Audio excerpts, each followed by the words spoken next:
শুভ নববর্ষ আপনাদের সবাইকে জানাই আমার তরফ থেকে শুভ নববর্ষ। সবাই খুব ভালো করে কাটান বছরের প্রথম দিন, সবার যেন সুখের হয়, সবার যেন ভালো হয়। এই যে আপনাদের দাদা শুভ নববর্ষ জানাবে, বলো। শুভ নববর্ষ, চান করে এলাম। চুলের কি অবস্থা?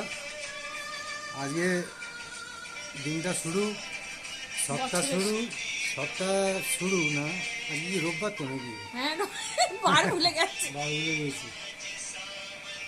সবাই সুখে থাকুন, ভালো থাকুন, ঈশ্বরের কাছে রাখি কামনা আমাদের করি। এটাই কামনা, আমরাও ভালো আছি, আমরাও ভালো থাকি, এটাই প্রার্থনা করুন সবার কাছে। Thank you. Thank you. এই যে নতুন জামা পরেছি আমি, এটা আমার নতুন জামা, আর এটা হচ্ছে আমার বুড়োর নতুন পরে আমি ভিডিও করছি, তাই জন্য আপনাদের দাদা খাবার বাড়ছে। আচ্ছা, আজকের মেনু দেখিয়ে দিই। আজকের মেনু হচ্ছে আলাদা আলাদা, আমার ছেলেদের আলাদা আর আমাদের আলাদা।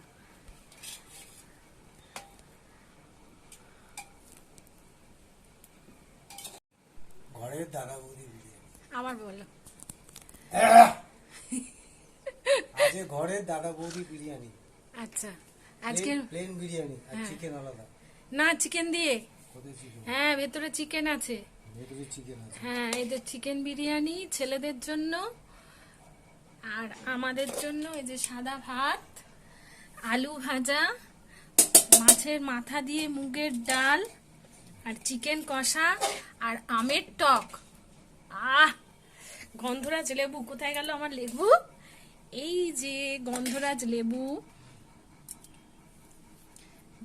লেবু দিয়ে মাছের মাথা দিয়ে ডাল আর আলু ভাজা, এই দিয়ে খাওয়া হয়ে যায়। বলুন কি একদম মেনুটা ঠিক আছে না? বছরের প্রথমে খেয়ে নিলাম, তারপর যাই হবে প্রথম দিন একটু না, আমাদের রবিবার রসে বসে চলতে হবে। হ্যাঁ, রবিবার দিন আমাদের একটু হয়, ছেলেদের যেহেতু ছেলেরা এসব খায় না, আজকে এই জন্য মাছের মাথা দিয়ে একটু ডাল করলাম। রংটা দারুণ হয়েছে। আর আমের টক।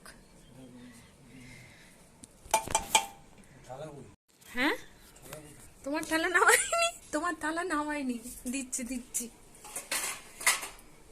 থালা কোথায় গেল? আমার কোথায় রেখেছি? এই তুই এ নাও তোমার থালা। আজকে দাদা ভাত বেড়ে সবাইকে খেতে দিচ্ছে, আর আমি ভিডিও করছি।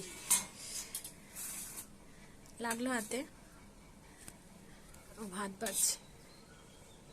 কালকেও ভাত বেড়ে খেতে হবে, কালকে তোমার জন্মদিন, আমি তো ভাত বেড়ে দেবো না, আমি রান্না করে দেবো, তুমি তোমারটা বেড়ে নেবে, আর নালে ছেলেরা বেড়ে দেবে, তুমি খাবে। কালকে আপনাদের দাদার জন্মদিন, আর 4 তারিখে আমার ছেলের, বড় ছেলের জন্মদিন, মানে 4ঠা বৈশাখ। আমি অতটা খাবো না, কিন্তু অত ভাত আমি খাই না। তুমি তুলে নাও আরো তোলো। ঠিক আছে, তো আমরা খাওয়া দাওয়া করে নিই, আবার বিকালে যদি কোথাও ঘুরতে যাই আপনাদের সঙ্গে নিয়েই যাব, একা একা যাব না। আমার বুড়ো, আমি আর আপনারা। আজকে আমরা চলে এসেছি 2 ছেলেকে নিয়ে আদ্যাপীঠের নাট মন্দিরে বসে আছি। মায়ের মন্দির খোলা, পুজো হচ্ছে, আর আমি ফুল দিয়েছি মায়ের কাছে, দিয়ে পুজো দিয়ে বসেছিলাম। এবার বসে থেকে ভাবছি যে যতক্ষণ পুজো হোক আমি একটুখানি শিব ঠাকুরের মন্দিরে ঘুরে আসি। তো এই শিব ঠাকুরের মূর্তিটা ওখানে গেলাম, কারণ ভিড় হয়ে গেলে আবার ওপরে ওঠা যায় না।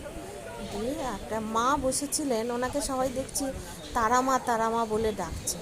তো ওনার সঙ্গে বসে কথা বলছিলাম। উনি বলছেন, মা আমার 2 ছেলে মেয়েরা আছে, মেয়েরা আসবে। তারপর বলছে গলা শুকিয়ে যাচ্ছে। আমি, মা তাহলে একটু অপেক্ষা করো, আমার পুজোর প্রসাদটা এলেই আমি তোমার হাতে একটু পুজোর প্রসাদ দেবো আর জল দেবো। তাই মায়েরই ফটো উঠছে, প্রসাদটা আনতে গেছে, কুপনটা নিয়ে আসলে ওই বুড়ি মাটাকে একটুখানি প্রসাদ দেবো, দিয়ে আবার বাড়ির দিকে রওনা হব। কারণ রাত্রে গিয়ে রান্নাও আছে, রান্না করে আমার দেরি হয়ে যাবে। তো আবার একবার উঠলাম, উঠে মায়ের মন্দিরে একটুখানি দর্শন করে মাকে, তারপর আবার নিচে চলে এলাম। এসে ছোটো মন্দিরে গেলাম, ছোটো মন্দিরে পুজো দেবো ভেবে